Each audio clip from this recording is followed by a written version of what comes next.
Gusto mo bang makarinig ng kwento? Ako si DJ Kakay, ang inyong kaakay sa bawat kabanata ng buhay. Abangan niyo po ang kakaibang stories every Tuesday and Thursdays, 9 a.m. to 12 noon. Dito lang yan sa kaakay niyong Good Vibes Station, GV 99.1. Sa mundo ng trabaho, hindi laging nasusuklian ng ating sipag at tiyaga. Madalas may mga pagkakataon na kahit anong pagsusumikap mo, tila ikaw pa ang napapasama. May mga taong binibigay ang lahat kahit kaluluwa, pero kapalit nito ay ang unti-unting pagkawala ng respeto at tiwala sa sarili nila. Mga ka-vibes, isa na namang kwento ng buhay ang ating mapapakinggan ngayong araw. Isang kwento na puno ng sakripisyo, pasakit at pag-asang mahanap muli ang ngiti sa kabila ng isang nakakapasong kalagayan sa trabaho. Tara't sabayan nating alamin kung paano ba hinarap ni Harley ang mga hamon sa kanyang buhay opisina. Kung may liwanag pa ba sa dulo ng madilim na pasilyo ng isang travel agency. Magandang araw, DJ Kakay. Ako po si Harley at gusto ko pong ibahagi sa inyo ang isang kuwento na halos sumira sa aking pangarap. Kuwento ng mga pangarap na nalibing sa ilalim ng tambak na papel at walang katapusang sigaw mula sa aking manager. Halos 2 taon na ako nagtatrabaho sa isang travel agency dito sa Pampanga. Pangarap ko talaga noon pa ang makapagtrabaho sa ganitong industriya, ang makapagplano ng bakasyon para sa mga tao at maging bahagi ng kanilang masayang alaala. Pero DJ Kakay, hindi ganito ang pangarap ko. Hindi ko ipinangarap na araw-araw ay punahin at pagdudahan ang bawat galaw ko. Hindi ko inaasahan na mararanasan ko ang magkaroon ng mga kasamahang mas inuuna ang intriga kaysa tulungan ka.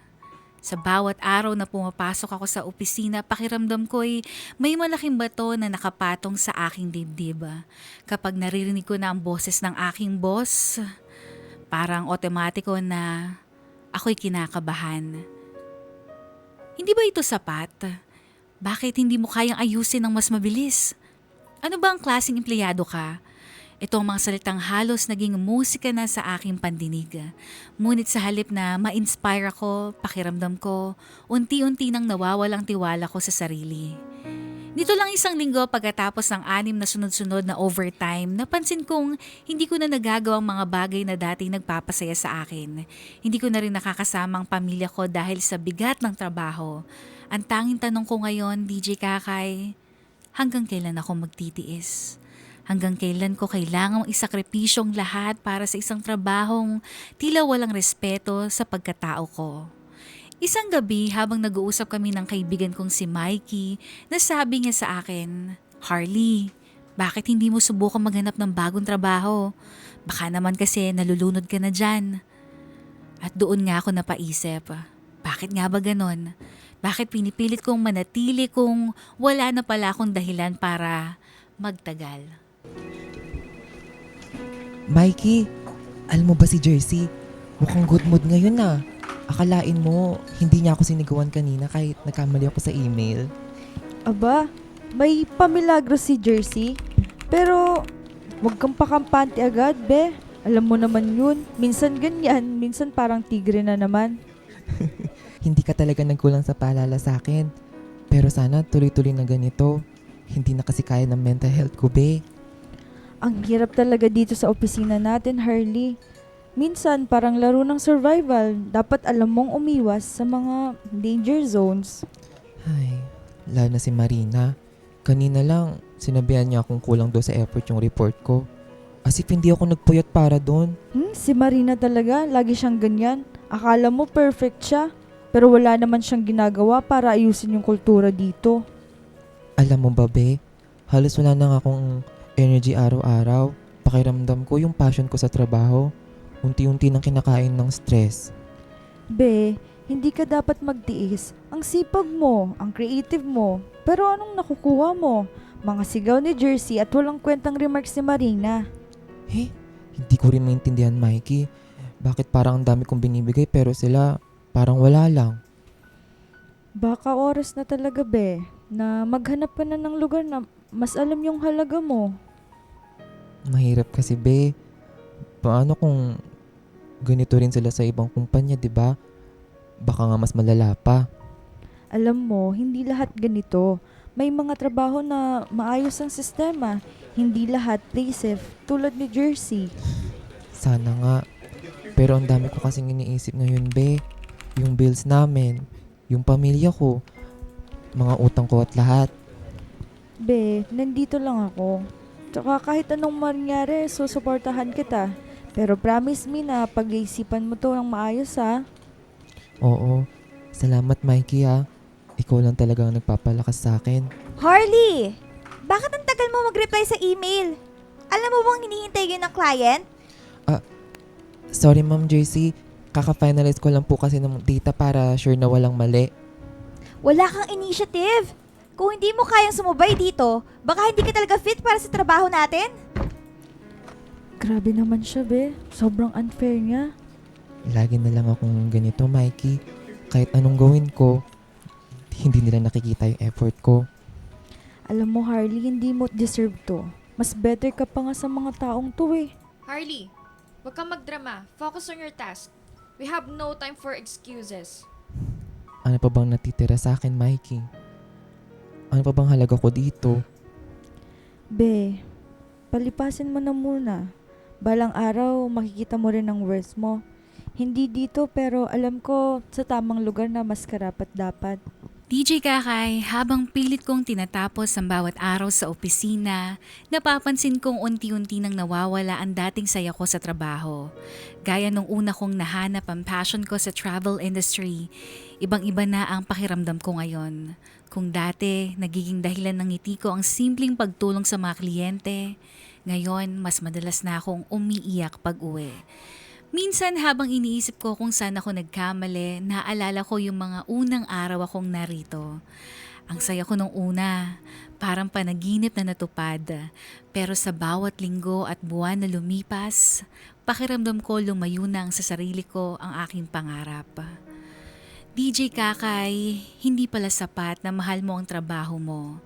Kapag wala kang suporta, kapag wala or hindi ka na nirerespeto ng mga nasa paligid mo, parang nawawala na rin ang tiwala mo sa iyong sarili. Ito siguro ang pinakamasakit, DJ Kakay, dahil yung sinasakripisyo mo na ang lahat pero parang wala pa rin silang nakikita. Natanong ko nga sa sarili ko nung isang gabi, worth it pa ba to? O panahon na para bitawan ko ang lahat ng to?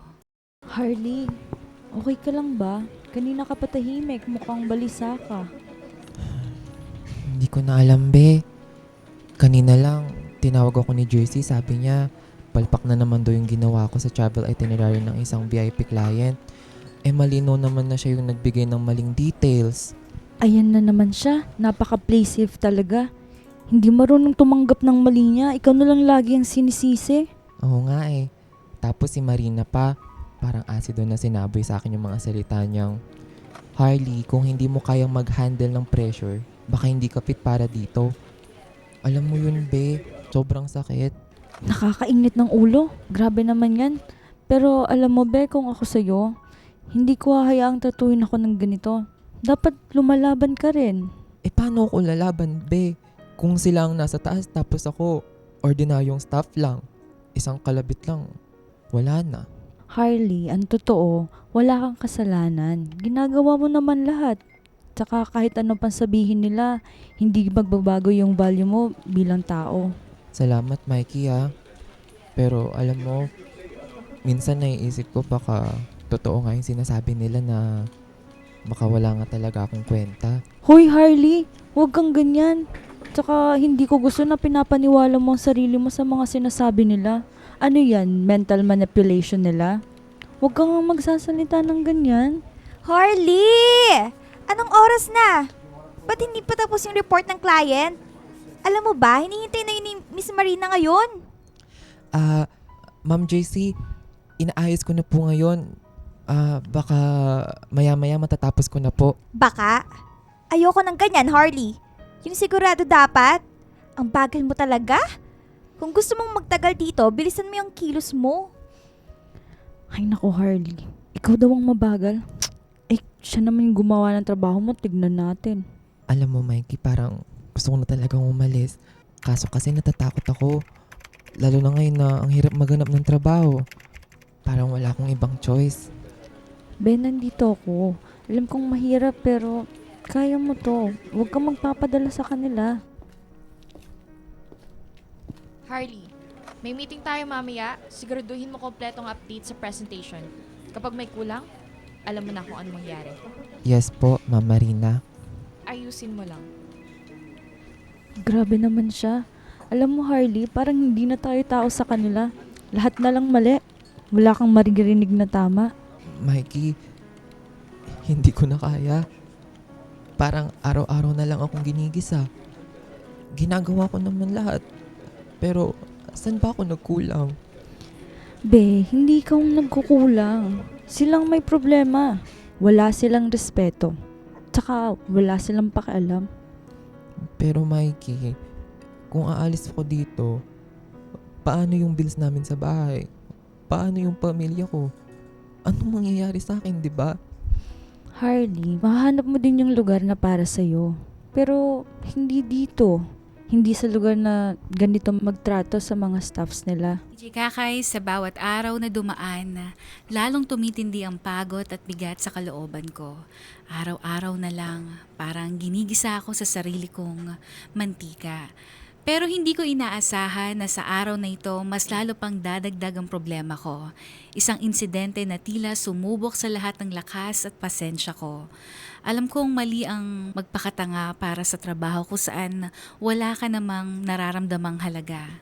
Pero DJ Kakay, minsan kasi akala ko o akala mo, kaya mo pa. Nangyari ang susunod na pangyayari ay tuluyan ko nang nalagay sa alanlangin ang lahat. Trabaho, relasyon sa opisina at pati na rin sa tiwala ko sa aking sarili. Harley, sumama ka muna sa conference room. Mukhang may problema na naman sa report mo. Ano ba yan? Ano naman bang ginawa mo? Ano po bang problema, Ma'am JC? Sa tingin ko po, kompleto naman po lahat ng updates. Na-double check ko na rin po yung mga yon. Kompleto? Sigurado ka? Eh bakit si Ma'am Marina galit na galit? Halika na, doon ka magpaliwanag sa kanya. Harley! Ano to sinabit mo? Hindi ba malinaw sa'yo ang requirements ng client? Ano ba yan? Ang daming kulang! Ma'am Marina, sinunod ko naman po lahat ng binigay na instructions. Baka po sa ibang team ang error. So sinasabi mo bang hindi ito kasalanan? Di mo to kasalanan, ha? Nagtuturo ka na ngayon? Nagmamalinis ka gayong ikaw ang nag-submit. Kaya nga lagi sinasabi yan sa kanya, Ma'am Marina. Dapat, mas maingat siya sa trabaho niya. Napaka-irresponsable kasi.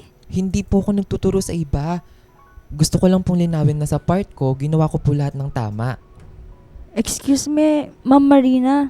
Baka po pwedeng i-review muna natin ang buong proseso bago natin sisihin si Harley. At sino naman ang nagbigay sa'yo ng permiso na makialam, ha, Mikey? Pasensya na po, ma'am. Pero alam ko pong hindi tamang paratangan si Harley nang walang malinaw na ebidensya. Ayan ka na naman, Mikey. Lagi ka na lang tagapagtanggol ni Harley. Hindi mo ba nakikita na siya ang dahilan ng problema, ha? Isa ka din sa nagmamagaling eh. Tama na, Mikey. Hayaan mo na. Ayos lang ako. Huwag kang magpapaapi. Alam kong gaano ka kasipag at ka-dedicated. Hindi nila pwedeng sirain ang dignidad mo ng ganito. Enough, Harley! Ayusin mo ang report mo. Finish it within 2 hours. Kung hindi mo kayang gawin ito ng tama, maghanap ka na ng ibang trabaho mo. Yes po, Ma'am Marina. DJ Kakay, parang tuluyang gumuho ang mundo ko sa mga sandaling iyon. Pakiramdam ko lahat ng pagsisikap ko ay nawalan ng halaga. Gusto kong sumigaw, umiyak at tumakbo palayo. Pero wala akong nagawa kundi lunukin ang pride ko at sundin ang utos nila. Sa 2 oras na binigay nila sa akin, ginawa kong lahat para tapusin ang report. Pero habang ginagawa ko yon, isang tanong ang bumabagabag sa isip ko. Hanggang kailan ko kayang tiisin ang lahat ng ito? Harley, kumain ka na muna. Hindi mo pwedeng gutumin ng sarili mo kahit anong stress pa yan. Salamat Mikey. Pero parang bigla na lang ako nawalan ng gana sa lahat. Be, hindi worth it na sirain mo ang sarili mo para sa ganitong trabaho. Kung hindi mo na kaya, maghanap ka na ng iba. Tsaka tutulungan kitang maghanap doon sa mas papahalagahan ka. Iniisip ko na nga yan, be. Pero, paano nga yung pamilya ko? Pati yung bills namin. Pati pangarap ko to dati. Alam mo naman, di ba, yung trabahong to, ang tagal ko din pinaghirapan maabot. Be, hindi pa huli ang lahat. May mga lugar na mas magpapahalaga sa'yo. At kung gusto mo ng tulong, nandito ako. Hindi kita pababayaan. DJ Kakay, sa araw na yon, mas lalo kong naisip na hindi na tamang lahat na nangyayari. Hindi ko alam kung paano pa ako magpapatuloy sa bawat insulto, sa bawat pag-abuso, tila unti-unti na nilang binubura ang kung sino ako. Habang lumilipas sa mga araw, mas lalong bumibigat ang sitwasyon sa opisina. Akala ko noon ang pagiging masipag ang magiging dahilan para maayos ang lahat. Pero habang lumalalim ang kaguluhan, mas lalong nagiging malinaw sa akin na hindi sapat ang pagsisikap. Ang mga tanong ko, DJ Kakay, lalo pang tumitindi. Hanggang saan ko kayang tiisin ng ganito? At ano nga ang magiging kapalit kung sakaling bibitaw na ako? Harley, pumasok ka muna sa meeting room. May update akong kailangan makuha mula sa'yo. Yes po, Ma'am Marina. Harley, kailangan nating ayusin itong materials para sa marketing rollout. Aasahan ko makukuha ang final version mamaya bago matapos ang araw. Po? Ano I po? said, kailangan ko ng final version mamaya bago matapos ang araw. Nakikinig ka ba? Ayoko sa lahat yung hindi focus sa trabaho. Alam mo yan. Pero, Ma'am Marina, medyo kulang po yung mga data na galing sa ibang team. Hindi ko din po sigurado kung makakapag-submit ng tamang version. Hindi ko kailangan ng excuses, Harley. Kung kulang ang data, humanap ka ng paraan. Huwag mong iasa sa ibang team ang trabaho mo. Hirap na ako. Bukod sa stress, pagod, madami pang mga bagay ang tumatakbo sa isipan ko. Para na lang akong robot na kumikilos at gumagalaw. Naramdaman ko nga ganun na lang din ang trato nila sa akin. Yung tila wala akong saloobin o damdamin. At naisip ko, DJ Kakay, na baka mas halaga pa ang robot kesa sa akin. Matapos ang ilang araw na tanong at alinlangan, bumalik pa rin ako sa opisina. Hindi ko alam kung matapang pa ba ako o talagang takot na takot lang akong umalis.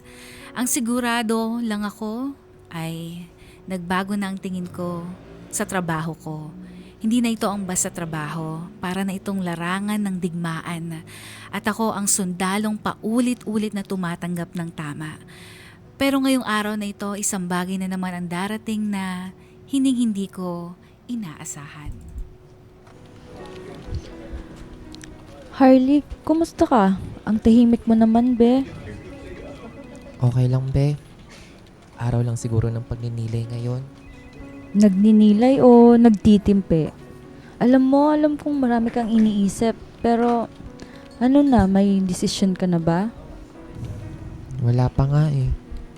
Napakahirap, Mikey. Paulit-ulit kong iniisip kung kaya ko ba bang tiisin. Pero paano kung wala akong mapuntahan? Kung bibitaw na ako dito.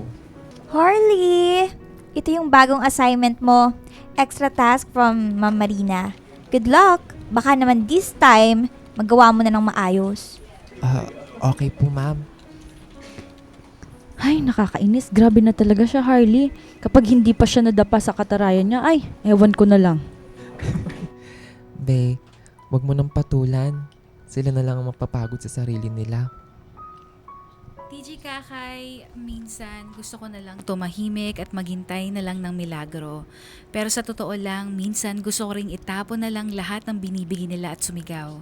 Gusto ko magwala, gusto ko magreklamo, gusto ko din silang sumbatan. Pakiramdam ko, lahat na lang ng sisi itinatambak nila sa akin. All marketing personnel, proceed to the main conference room for an urgent meeting. Now! As you all know, our marketing project rollout has faced a lot of setbacks. The top management isn't happy, and they're asking for accountability. And unfortunately, if we don't meet their expectations in the next 2 weeks, heads will roll. Harley, since you've been handling the majority of the materials, all eyes will be on you. Make sure there's nothing left undone. If we fail, you'll take full responsibility. Opo, Ma'am Marina. Aayusin ko po lahat. DJ Kakay, sa mga oras na yun parang biglang bumaliktad ang mundo ko. Lahat ng pressure, lahat ng bigat, bigla nilang ipinasa sa akin. Pero sa halip na tumayo at lumaban, naparilisa ako sa takot. Hindi ko alam kung paano ako babangon mula rito. Harley, hindi ko na talaga gustong ginagawa nila sa'yo. Alam mong hindi tama to, di ba? Alam ko, Mikey. Pero anong magagawa ko, di ba? Lahat sila nasa taas. Ako lang tong nasa ilalim. Harley, hindi nila pwedeng gawin to sa'yo. Kung hindi ka tatayo para sa sarili mo, sino pang gagawa? DJ Kakay, akala ko matatapos ang lahat ng nangyari. Wala nang mas masakit pa. Pero ngayong araw, natutunan kong mali pala ako. Sa trabaho, sa lugar kung saan inaasahan mong makakatulong ka sa iba at mararamdaman mo ang halaga mo, may mga tao palang kayang kunin ang lahat ng pinaghirapan mo na para bang sila ang nagbuhos ng dugo at pawis. Ito na ang araw na hindi ko malilimutan, DJ Kakay. Ang araw na tila pinilit nilang burahin ang pangalan ko sa sarili kong tagumpay. Be, ready ka na ba para sa presentation? Alam kong ikaw ang nagbuo ng lahat ng yan. Oo, be. Medyo kabado kasi. Si Ma'am Marina at yung mga big boss at yung audiences natin doon. Pero, alam ko maayos naman yung ginawa ko. Kaya mo yan, Harley. Ikaw pa. Ang ganda nga ng concept mo eh. Tsaka for sure mapapansin nila kung gaano kalaki ang effort mo dito. Harley? Natapos mo na ba yung final slides? Opo, Ma'am JC. Nakalagay na po lahat ng detailed analysis at suggestion natin sa project rollout. Good! Ako nang bahala dito. Kailangan kong siguraduhin na maayos to bago mo ipakita. Akin na. DJ Kakay, hindi ko alam kung bakit parang may kakaibang pakiramdam ako naramdaman nang kunin ni Ma'am Jersey ang presentation ko. Pero dahil siya naman ang head manager namin, inisip kong baka normal lang ito. Pinilit ko maging kalmado at naghintay sa conference room. Umaasa na magiging maayos ang lahat. Everyone, today we'll be reviewing the proposed marketing plan for our upcoming campaign. Ma'am Jersey, you may begin. Good afternoon, everyone. I'm excited to share with you the marketing strategy I developed. This strategy focuses on innovation and efficiency for our branch rollouts. Develop? Siya? Pero, ako yung gumawa nun ah. Be, grabe na siya. Ibang level na talaga yung kapal ng mukha niya. Impressive, Ma'am Jersey! Grabe, this is very, very thought out. Wow, ang galing! Ang galing niyo po, Ma'am Jersey. Bilib na bilib talaga kami sa kakayahan mo. Thank you. Thank you po. DJ Kakay, sa mga sandaling iyon, parang pinipigil ang bawat hininga ko.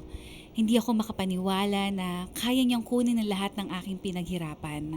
Parang unti-unting bumagsak ang mundo ko habang nakikita kong pinapalakpakan siya ng lahat.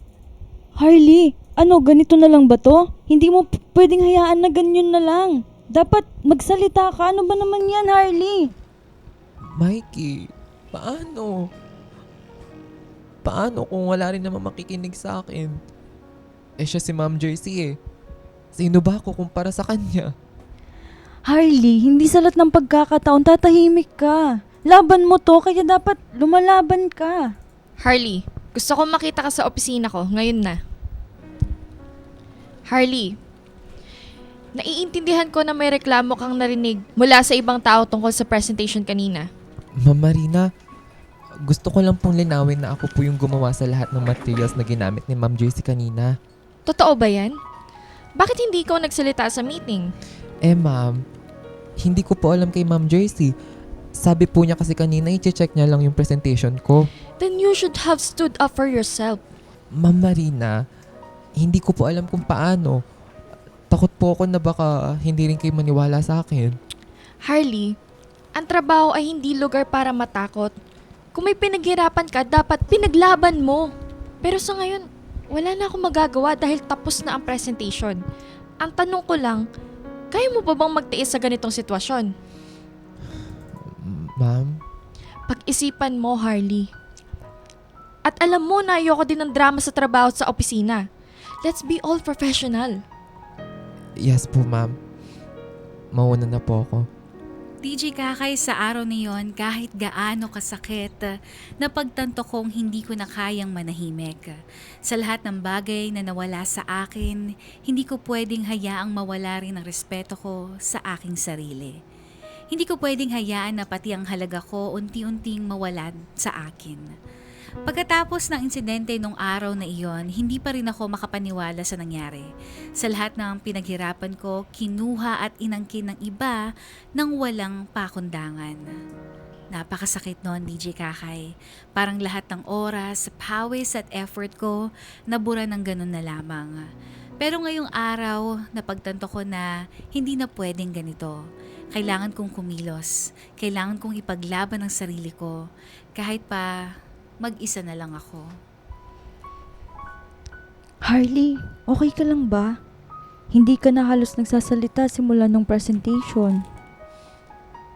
Hindi ako okay, Mikey. Hindi ko na rin alam kung paano pa ako magpapatuloy dito. Be, alam kong sobrang bigat ng nararamdaman mo. Pero please, huwag kang magpapaubayan lang ng ganun. Be, gusto kong magsalita. Pero, syempre natatakot ako. Lahat sila nasa taas. Ano pa bang laban ko? Harley? Harley? Pakicheck ito. Kailangan kong masubmit mamaya ha.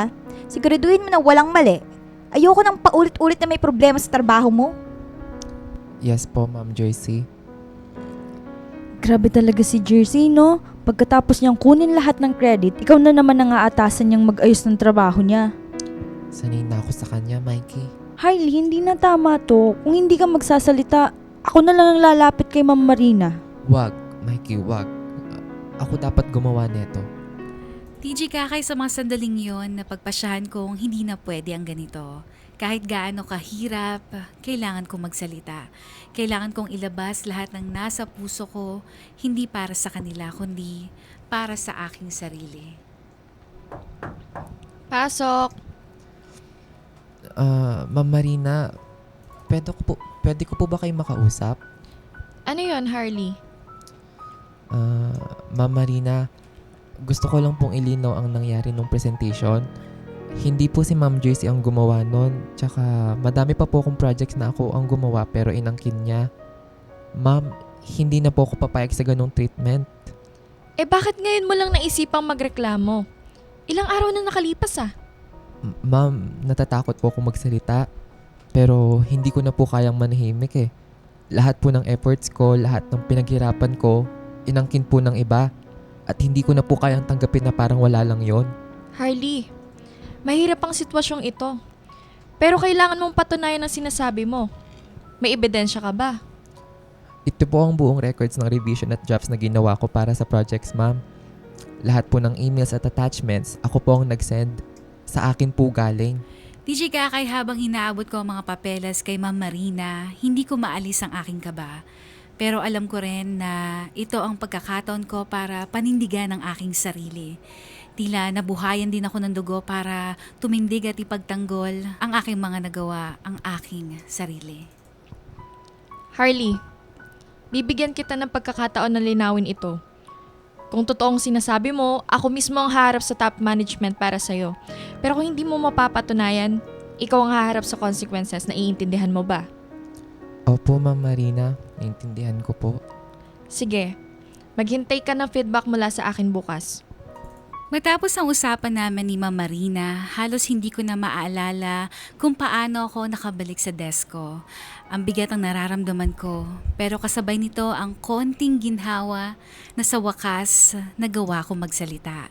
Hindi ko alam kung ano ang mangyayari bukas, pero isa lang ang sigurado ko, DJ Kakay.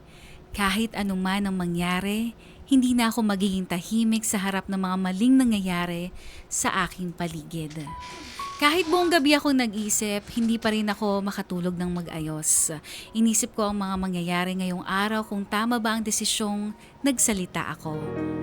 O mali ang pag-asa kong may mararating ito. Sa isang banda natakot ako sa maaaring mangyari. Pero DJ Kakay, hindi ko alam kung alin ang mas nakakatakot. Ang harapin ng realidad o patuloy na mananahimik sa harap ng mali. Harley, kamusta? May balita na ba mula kay Ma'am Marina? Wala pa nga, te.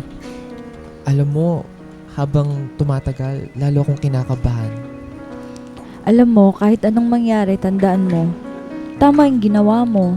Tsaka hindi kasi pwedeng tahimik na lang habang hinaapakan ka nila. Ayan na yata, be. Galing ba kay Ma'am Marina? Oo, siya nga. Ano na? Anong sabi?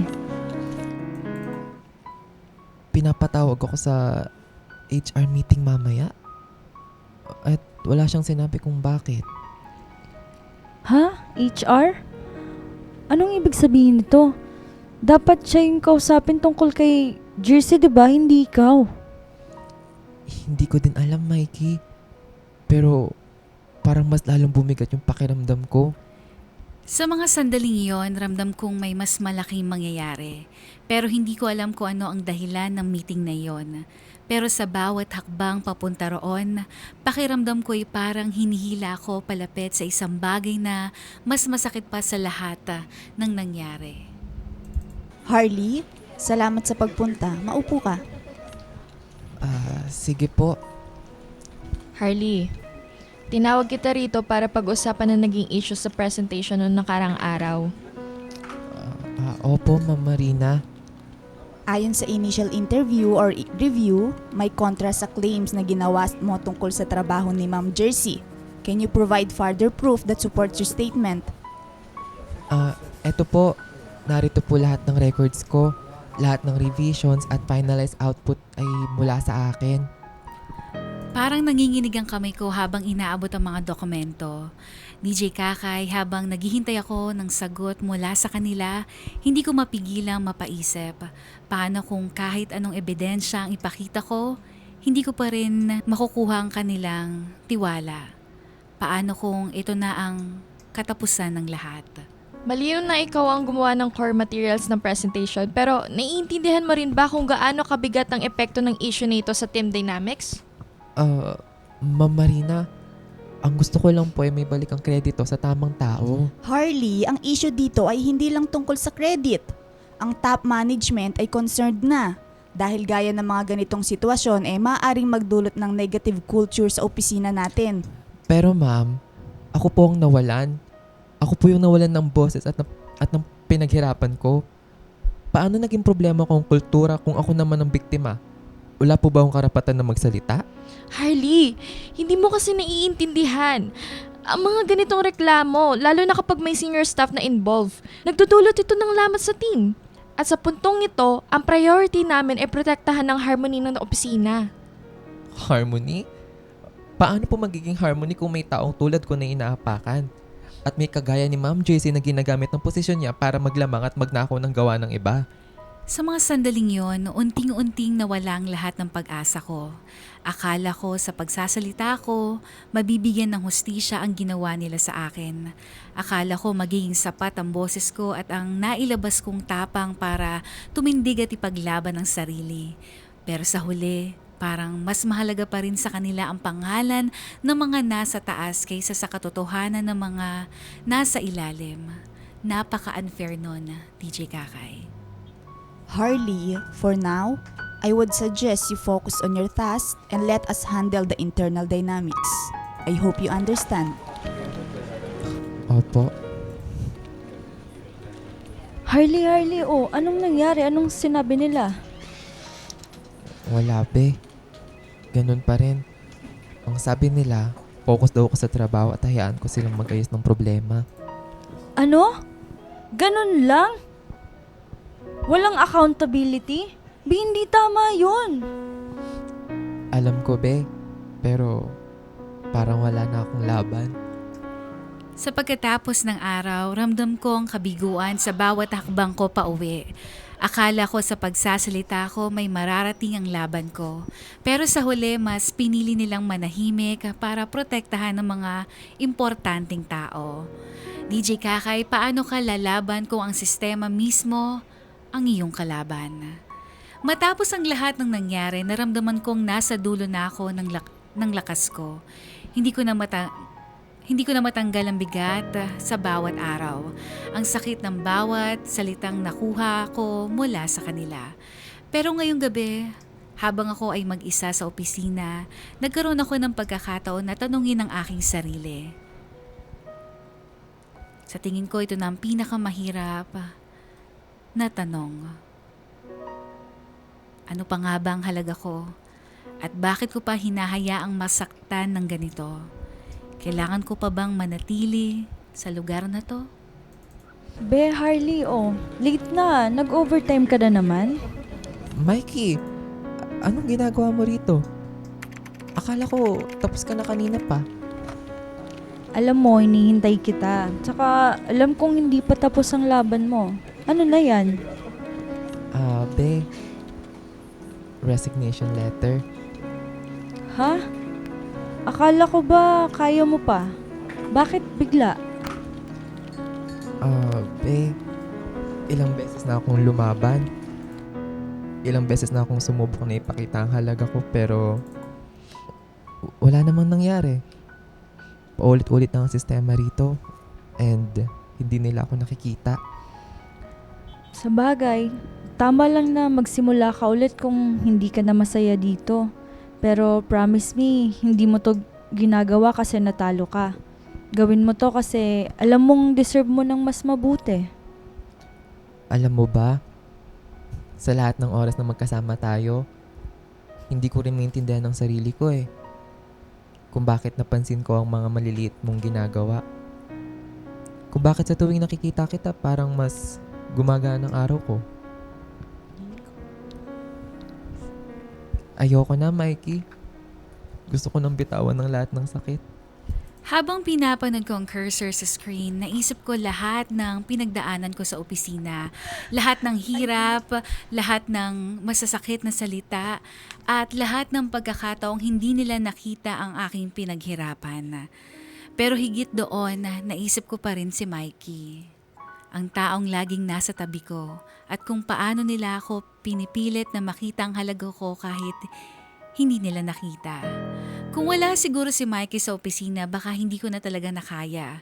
Siya lang ang naniwala sa akin, siya lang ang nagtanggol sa akin. Siya lang ang naangging lakas ko lalo na sa mga panahon na sobrang mahina ako. Tara na, Mikey. Tapos na ako rito. Sure ka na? Oo, para sa akin naman to. Hindi para sa kanila. DJ Kakay, ang pagbitaw ay isang malaking hakbang na puno ng sakit at takot. Pero ngayong gabi napagtanto ko na hindi ko na kailangang magpakulong sa lugar kung saan nawala ang respeto ko sa aking sarili. Hindi ko kailangang manatili kung ang kapalit ay unti-unting pagkawala ng aking pagkatao. Oh, Harley! Akala ko ba fighter ka? Bakit sumuko ka na? Hindi ako sumusuko. Pinipili ko lang ang sarili ko. Good for you! Piliin mo nga yung sarili mo. Since wala ka namang lugar dito eh. Hindi kami yung mag-a-adjust sa'yo. Ma'am Jersey, wag naman ho kayong ganyan. Nag-resign na nga tong si Harley eh. Isa ka pa, Mikey? Baka gusto mong ikaw naman ang sumunod. Mikey, wala ding point kung makikipag-away ka sa kanya. Kahit gaano ka baluktot ugali at ang mga ginagawa nila, lagi naman sila ang tama. There's a reason why I am above, Harley. Ako ang head manager at hindi ikaw. Props to you for having the guts. Pero tandaan mo, talo ka pa rin. Hindi po ako natalo, ma'am. Hindi rin ako sumuko. Bahala na lang po kayo manatili sa ganitong lugar. Pahabain nyo pa ang mga sungay nyo. At least ako, malinis ang konsensya ko. DJ Kakay, habang naglalakad ako palayo sa lugar na minsan naging lahat sa akin, ramdam kong gumaan ang aking dibdib. Masakit pero buo ang aking loob. Hindi lahat ng laban ay kailangang ipanalo. Minsan ang pinakamahalagang tagumpay ay ang piliin ang sarili mo kahit pa masakit. Sa bawat pagtatapos, palagi may bagong simula. Pero hindi ibig sabihin nito na agad-agad nagiging madali ang lahat. Matapos kong umalis sa dating trabaho, hindi ko akalaing mas magiging mahirap pala ang maghanap ng panibagong direksyon. Ang mga araw ay puno ng tanong ng takot at pagdududa sa sarili. Pero DJ Kakay, sa bawat hirap, may mga leksyon din akong natutunan na naging gabay ko upang magpatuloy.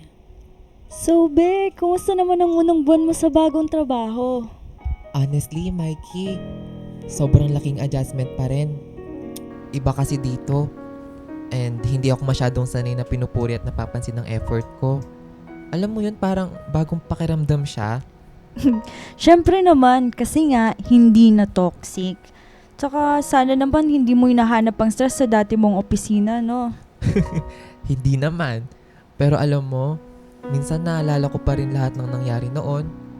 Parang may bahagi pa rin sa akin na natatakot na paano kung mangyari ulit. Alam mo, tandaan mo to. Hindi na ikaw ang parehong Harley na nagtiis doon. Ngayon, mas matapang ka na at mas alam mo na ang halaga mo. Oo nga, be. Iba na talaga ang pakiramdam kapag nasa lugar ka kung saan nararamdaman mo na binibigyan ka ng respeto. Pero alam mo kung ano ang pinakamahirap? Ano? Yung patawarin yung sarili ko sa lahat ng tiniis ko noon. Yung tinanggap ko lahat ng mali kahit alam kong deserve ko ng mas maayos. DJ Kakay, habang pinag-uusapan namin ni Mikey ang lahat na nangyari, doon ko mas naintindihan ang halaga ng pagpapatawad.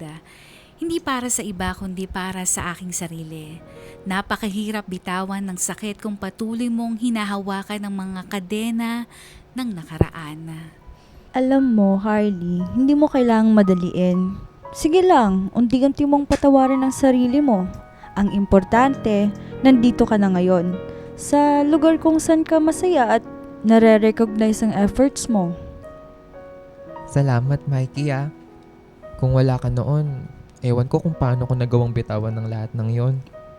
Be, ang drama mo. Sabihin mo na lang kasi na ako ang hero mo. Ikaw talaga. Pero seryoso, Mikey, kung may natutunan ako, yun ay yung huwag magduda sa sarili kahit paulit-ulit akong sinasabihan na hindi ako sapat. Natutunan ko na hindi mo kailangang manatili sa isang lugar na unti-unting binubura ang pagkatao mo. Ang halaga mo bilang tao ay hindi kailanman masusukat ng sinasabi ng iba, kundi ng paano mo nakikita ang sarili mo. At kung dumating man ang panahon na kailangan huminto, ang pagtigil ay hindi laging pagkatalo. Ito'y pagpapalaya sa mga sarili natin mula sa mga bagay at sitwasyon na hindi nakikita ang ating halaga. Mikey! Guess what? Tinawagan ako ng bagong team lead ko kanina. Pinuri niya ako yung marketing plan na ginawa ko last week.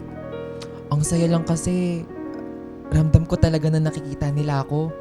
Oh, 'di ba? Sabi ko sa'yo.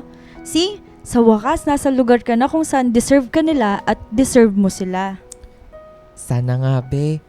Pero kahit anong mangyari, alam ko na ngayon na hindi ko kailanman hahayaang mawala ang respeto ko sa sarili ko. DJ Kakay, ang kwento ko ay hindi lang tungkol sa paghahanap ng tamang lugar, kundi tungkol din sa pagtanggap ko sa aking sarili, sa pagkakamali, sa mga sakit, at sa lakas na natutunan mong buuin mula sa lahat ng yon. Hindi lang lagi magaan ang buhay, maraming beses tayong masusubok, pero tandaan natin, ang halaga natin na higit sa sinasabi ng iba, ang respeto, una nating kailangang ibigay sa sarili natin. Maraming salamat DJ Kakay sa pagbigay ng espasyo para ibahagi ang aking kwento. Sana sa kwento kong ito ay may mga tao ring ma-inspire na piliin ang kanilang sarili. Na kahit gaano kahirap, na kahit sinasabi ng iba na kapag tinutulak ka palayo ay dapat kumapit kang lalo.